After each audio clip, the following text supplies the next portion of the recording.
আসসালামু আলাইকুম। রামাদান মাসে আমাদের কিছু বিষয় পরিবর্তন হয়। আপনারা কি জানেন? বলছি, রামাদান মাসে আমাদের রাগ কমে যায়। আমরা এমনি খালি পেটে থাকলে আমাদের মাথা অলরেডি গরম থাকে। আমাদের কিছু কথায় আমরা চেঁচায়া বেঁচায়া উঠি, তাই না? কিন্তু রামাদান মাসে সারা দিন ক্ষুধার্ত থাকা অবস্থায়ও আমাদের উচ্চ সুরে কথা বলতে ইচ্ছা করে না। আরেকটা জিনিস, রামাদান মাসে মানুষ শান্ত হয়ে যায়, নরম হয়ে যায়। কিভাবে আমি বলছি, রামাদান মাসে মানুষ একদম বাতাসের মতো স্থির হয়ে যায়।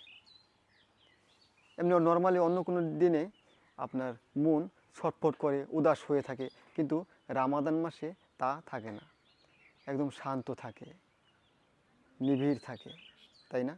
রামাদান মাসে আরেকটা বিষয়, বকাবকি, গালাগালি কমে যায়, খারাপ কাজ থেকে বিরত থাকি, নোংরা ভিডিও থেকে বিরত থাকি, খারাপ কাজ করতে ইচ্ছা করে না রামাদান মাসে। তাই তো রামাদান মাস রহমতের মাস। এই রহমতের মাসে আমরা সবসময় খারাপ কাজ থেকে বিরত থাকতে পছন্দ করি, আল্লাহর ইবাদত করি।